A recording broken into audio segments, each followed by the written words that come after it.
Assalamualaikum warahmatullahi wabarakatuh. Video kali ini kumpulan saya ingin membentangkan mengenai ulasan artikel yang bertajuk Perlindungan dan Kebajikan Wanita terhadap Hak Asasi yang diabaikan di Malaysia. Terdapat 3 artikel yang akan diketengahkan di dalam video ini, di mana artikel A adalah hak asasi manusia dan pelibatan wanita dalam politik di Malaysia. Yang kedua, hak-hak wanita, Muslim dan pendidikan. Dan yang terakhir, artikel C, iaitu Islam dan hak pewarisan harta wanita. Sebelum saya memulakan pembentangan, saya ingin memperkenalkan ahli kumpulan saya, di mana saya sendiri, Nisha Syairah binti Muhammad Izzah, Najla Iklimah binti Muhammad Rafi, Nurul Husna binti Muhammad Adnan, Muhammad Amirul bin Muhammad Safri, dan yang terakhir sekali Muhammad Dizafullah bin Hasbullah. Jadi kita akan mulakan pembentangan yang pertama, iaitu pendahuluan. Assalamualaikum, saya Muhammad Amirul bin Muhammad Safri akan menjelaskan tentang pengenalan bagi ketiga-tiga artikel yang telah dinyatakan oleh saudari Nisa.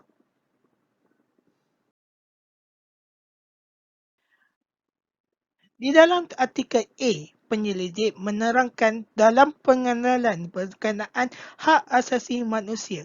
Hak asasi manusia merupakan perkara yang penting untuk menjamin keperluan setiap insan. Setiap individu bebas menuntut ilmu, beribadat, mencari pekerjaan dan juga mempunyai hak untuk bersuara.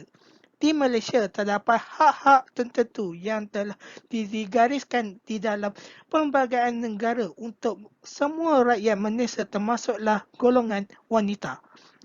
Kewujudan pelbagai fahaman politik, agama, etnik dan keturunan menyebabkan kebebasan asasi di Malaysia lebih bersifat kebebasan yang dikawal dan juga dapat menjamin keharmonian masyarakat mengikut budaya tersendiri. Pengkaji juga tidak menolak sebarang bentuk kemajuan dan ilmu pengetahuan dari Barat. Unsur-unsur dari Barat ini haruslah diambil, diolah dan ditafsir mengikut kesesuaian suasana dalam negara ini. Walaupun tidak dijelaskan secara jelas tentang hak asasi terhadap wanita berpolitik dalam Perlembagaan Negara, namun pengkaji menyatakan maksud hak sama rata dan hak kebebasan mempunyai definisi begitu meluas, termasuklah hak wanita untuk terlibat dalam aktiviti politik di Malaysia seiring dengan kaum lelaki.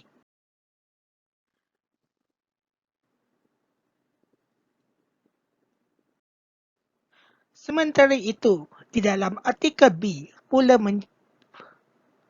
penyelidik membicara tentang Islam merupakan agama yang syumul dan menyeluruh terhadap segala aspek kehidupan manusia, termasuklah hak-hak sepatutnya kepada wanita. Hak ini merupakan salah satu hak wanita di dalam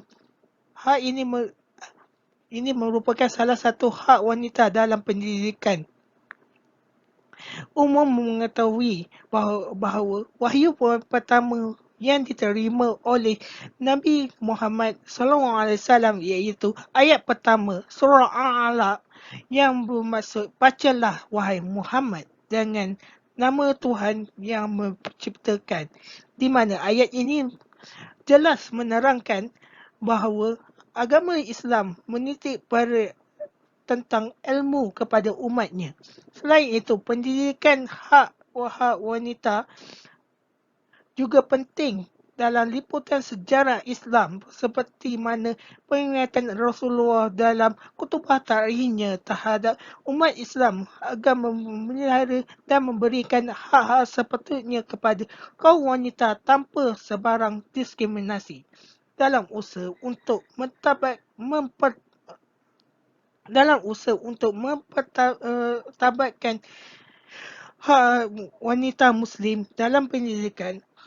Kaedah pendidikan melalui pedagogi yang telah pakai untuk merealisasikan usaha-usaha kerajaan dalam sistem pendidikan kerana ia dilihat sebagai salah satu ejen yang boleh membawa perubahan pemikiran dan tingkah laku kepada masyarakat. Pendidikan merupakan satu kepentingan kepada masyarakat dalam membina budaya bangsa serta mampu memajukan sebuah negara.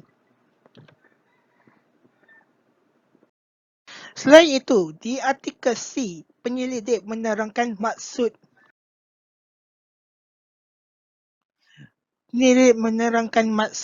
wasiat yang berasal dari kataan wasa yang membawa maksud satu bentuk perintah, nasihat, perjanjian atau pemberian harta daripada seorang yang meninggal dunia. Penyelidik juga ada mengetengahkan maksud faraid dan miras yang membawa maksud ilmu yang dimiliki bagi menentukan tiap-tiap hak dari pusaka dan merupakan satu bentuk pembahagian dan atau pengiraan tiap-tiap hak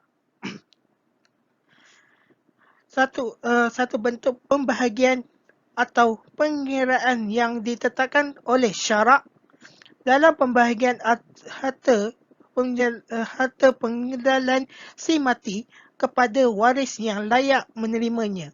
Tanpa pengetahuan ini, ia dapat menimbulkan kekacauan di kalangan ahli keluarga waris. Selain itu, penyelidik juga menceritakan sejarah awal pewarisan sebelum kedatangan Islam. Pada ketika itu, suami dibenarkan untuk menzalimi isterinya kerana suami diberi kuasa untuk menghukum isteri mereka sendiri.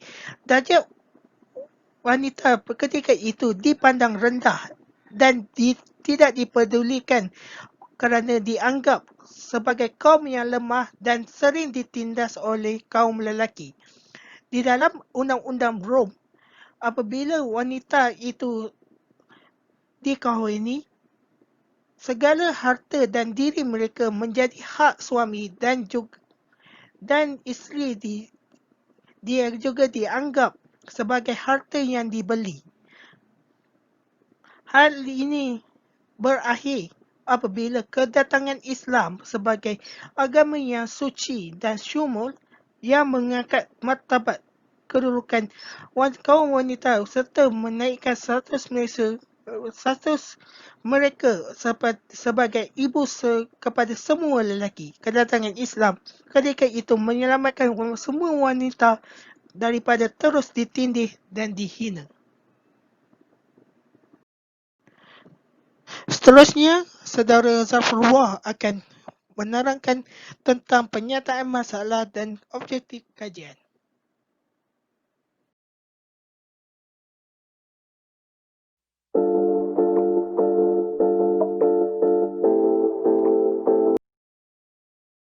Pada pernyataan masalah di artikel A, penyelidik telah menemui beberapa isu atau masalah yang terdapat di dalam artikel.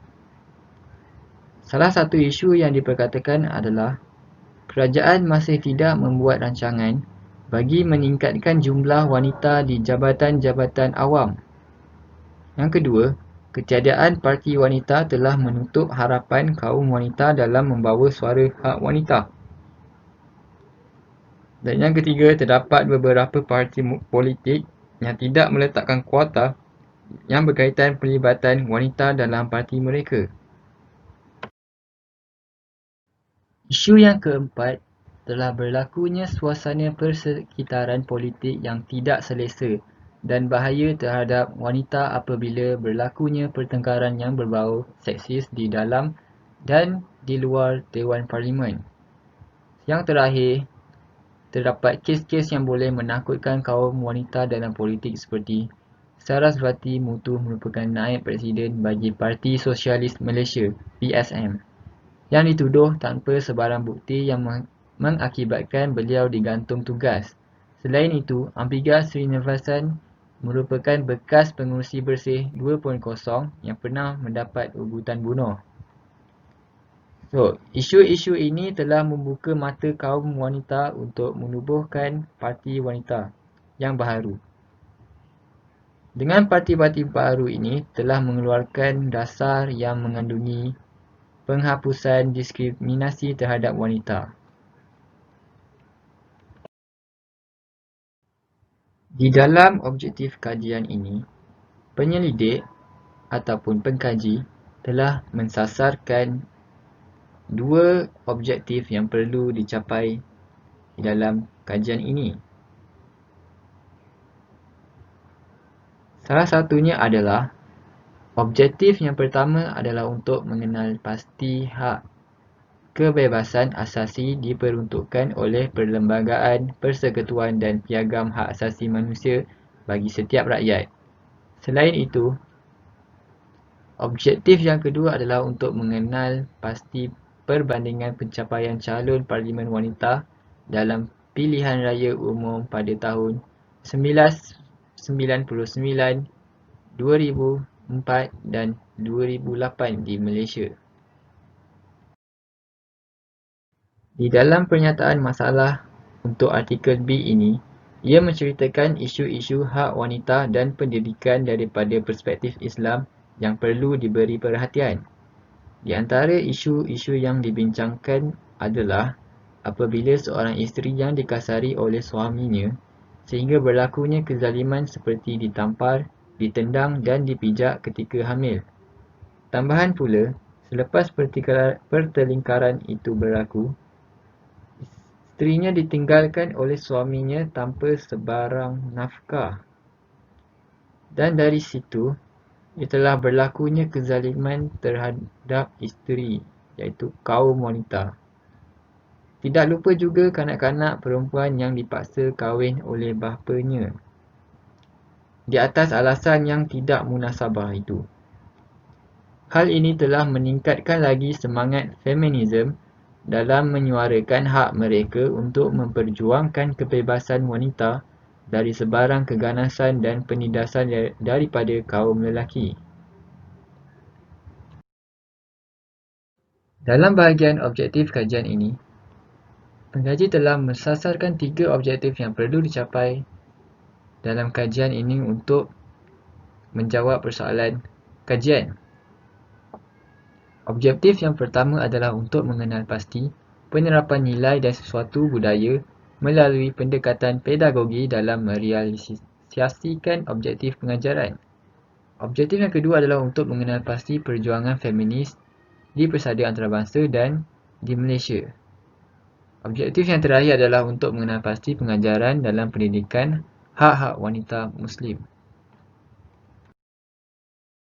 Di dalam penyataan masalah di artikel C ini, hak wanita dalam pewarisan harta daripada perspektif Islam adalah antara isu-isu yang perlu diberi perhatian dan penumpuan agar dapat mengatasi masalah yang berkaitan dengan isu penindasan dan kezaliman terhadap wanita dan anak-anak yatim pada zaman jahiliah. Pada zaman itu, wanita tidak mendapat hak dalam harta pusaka kerana mereka dianggap golongan yang tidak penting dan berguna kepada masyarakat. Sejak kedatangan Islam sebagai agama yang suci dan syumul, telah mengangkat martabat dan kedudukan kaum wanita sebagai ibu kepada kaum lelaki yang harus dihormati dan dilindungi.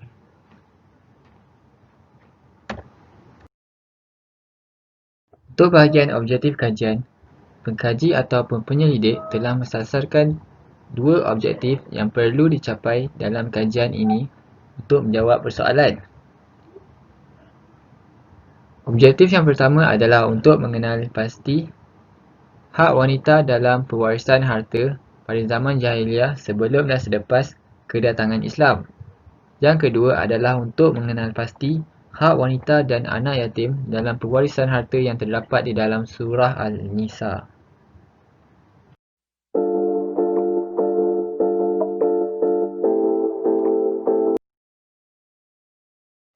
Isi dan huraian. Dalam artikel A, penyelidik menjelaskan bahawa hak asasi manusia merupakan perkara utama bagi setiap negara di seluruh dunia, termasuk mengenai hak asasi terhadap wanita berpolitik. Selain itu, penyelidik berpendapat bahawa terdapat kaitan secara awal dengan hak asasi manusia dan wanita. Dalam artikel ini, penyelidik menghuraikan tentang wanita dan hak asasi manusia di Malaysia. Oleh itu, terdapat piagam hak asasi manusia di Malaysia yang menjelaskan tentang hak wanita sebagai hak asasi manusia. Penyelidik juga telah mengambil pandangan ulama dari perspektif Islam tentang hak asasi wanita dalam berpolitik. Sehubungan itu, penyelidik mengambil petikan ayat dari Al-Quran yang menjelaskan hak wanita berpolitik dalam surah At-Taubah ayat 71 yang bermaksud dan orang-orang yang beriman, lelaki dan perempuan setengahnya menjadi penolong bagi setengahnya yang lain.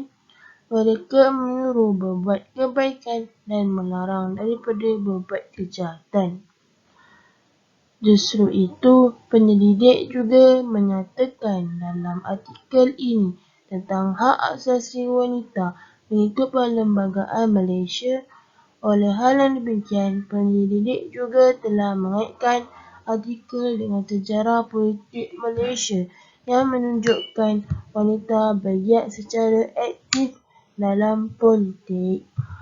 Seterusnya, saya akan membincangkan tentang artikel B di mana ia menghuraikan kaitan antara hak-hak wanita Muslim dan pendidikan. Sebagai pendahuluan, Islam merupakan agama yang syumul dan menyeluruh terhadap segala aspek kehidupan manusia termasuk hak-hak yang sepatutnya kepada para wanita. Syariat Islam sendiri memberi pelbagai hak kepada wanita terutamanya dalam masalah perkahwinan, perceraian, pemilikan harta, pendidikan, pewarisan harta dan sebagainya. Rasulullah SAW sendiri sangat mengambil berat tentang pendidikan yang diberikan ke atas wanita Muslim. Antaranya ialah seorang pemimpin mengajar wanita dalam perkara yang berkaitan dengan syariat Islam, suami mengajar isteri mengenai syariat-syariat Islam dalam perkahwinan, ibu bapa mengajar anak-anak dan para guru mengajar anak murid mereka. As-Qulani menjelaskan bahawa Rasulullah SAW menuntut agar seorang pemimpin mengajar wanita dalam perkara yang berkaitan dengan syariat Islam. Terdapat beberapa hadis yang menceritakan tentang perbuatan Rasulullah mengajar syariat Islam kepada wanita Muslim. Antaranya adalah hadis riwayat Al-Bukhari seperti yang ditunjukkan di dalam slide di atas. Di Malaysia, pendekatan yang digunakan untuk mengajar para wanita ataupun memberi maklumat tentang hak-hak wanita dalam pendidikan adalah melalui pendekatan pedagogi. Apakah yang dimaksudkan dengan pedagogi? Oleh itu, saya akan menerangkan kaedah pedagogi yang digunakan di dalam sistem pendidikan di Malaysia.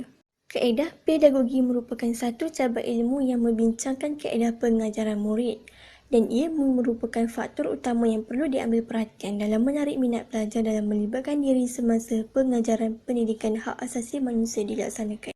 Di dalam Islam, terdapat dua jenis ilmu yang harus dikuasai oleh wanita Muslim iaitu ilmu berkaitan syariat Islam dan ilmu duniawi. Ilmu syariat Islam merangkumi ilmu berkaitan akidah, tafsir, hadis, sirah dan ibadah. Manakala ilmu duniawi merupakan ilmu berkaitan perubatan, bersalin, cara mendidik anak dan ilmu yang hanya bersesuaian dengan fitrah wanita. Anjuran mengajar dan mendidik para wanita sama seperti kaum lelaki turut diperlihatkan dalam sirah Rasulullah.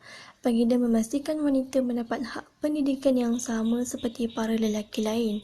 Justru pengajaran dalam mendidik para wanita berkaitan hak-hak mereka telah diperkenalkan seawal sirah Rasulullah SAW suatu ketika dahulu. Artikel C. Yang pertama, penyidik menyatakan bahawa agama Islam merupakan agama yang adil di mana isu perwarisan harta bagi kaum wanita juga terdapat dalam hadis dan Al-Quran. Yang kedua, pengagihan harta pusaka kepada kaum wanita dan kaum lelaki.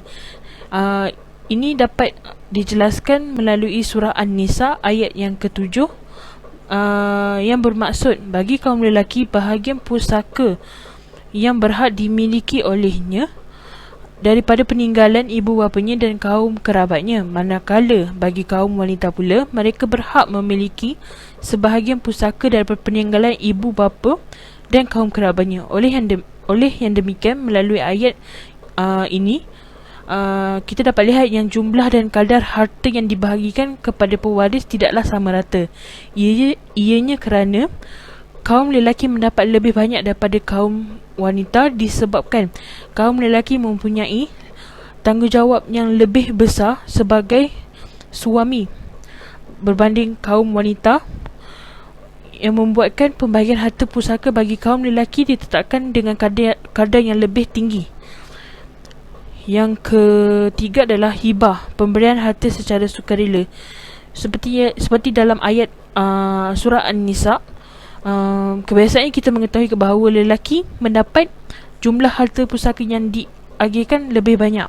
Namun penyidik memaklumkan kaum wanita juga mampu untuk mendapat agihan harta pusaka yang sama rata dengan kaum lelaki melalui yang pertama iaitu hibah, pemberian harta secara sukarela. Yang kedua, melalui takarush, di mana seseorang atau semua ahli keluarga, ahli waris bersetuju untuk menarik diri daripada haknya dalam pusaka dan mereka bersetuju untuk menerima sesuatu sebagai ganti sama ada daripada harta peninggalan maupun tidak. Bismillahirrahmanirrahim. Saya Muhammad Amirul sekali lagi hadir untuk menjelaskan kesimpulan dan ulasan kami terhadap ketiga artikel yang kami pilih. Kajian di artikel A menunjukkan bahawa kajian ini mencapai objektif di mana para wanita di Malaysia dapat mendukung dan mentafsir hak asasi manusia dalam konteks kehidupan berpolitik menerusi pelibatan wanita dalam proses pilihan raya di Malaysia. Kajian di artikel A secara keseluruhannya amat berguna kepada semua pihak, terutamanya golongan wanita, kerana pendekatan yang digunakan di dalam artikel ini dapat memberi peluang kepada golongan hawa ini untuk melibatkan diri dalam politik. Selain itu, idea dicadangkan oleh penyelidik dapat memberi kesedaran kepada pihak-pihak berkaitan seperti parti politik supaya memberi peluang kepada golongan wanita untuk aktif berpolitik dalam mempertahankan hak mereka di Malaysia. Selain itu, pembaca lebih mudah mendapat pengetahuan yang lebih meluas mengenai hak asasi dan pelibatan wanita di dalam politik. Untuk memantapkan lagi pengisian di dalam artikel ini, penyelidik harus membicarakan tentang langkah-langkah yang perlu diambil oleh golongan wanita untuk melibatkan diri di dalam politik, di dalam politik. Artikel B, secara keseluruhannya, kajian ini dapat mencapai objektif iaitu memberi kesefahaman dan kesedaran wanita tentang hak-hak mereka dalam mendapatkan pendidikan yang sempurna. Kajian ini sangat berguna kepada semua orang kerana pendidikan amat penting dalam menjaga hak wanita seperti yang disampaikan oleh Rasulullah SAW dalam ketubah terakhirnya. Idea diketengahkan oleh penyelidik dapat memberikan pendedahan dan kesedaran kepada pihak-pihak yang berkaitan seperti Kementerian Pendidikan dalam menjamin hak golongan Hud ini agar mereka dapat bersaingan dengan golongan Adam. Penyelidik berjaya mengetengahkan dalam pendidikan hak asasi wanita kerana Islam meletakkan wanita pada tempat yang mulia dan tinggi seperti juga kaum lelaki.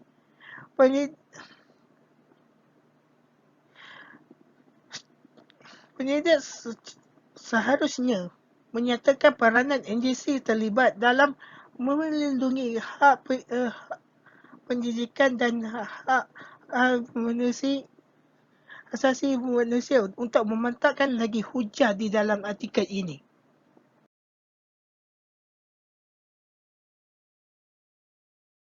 Akhir sekali, kesimpulan untuk artikel C ialah pengkaji dapat mencapai objektif mereka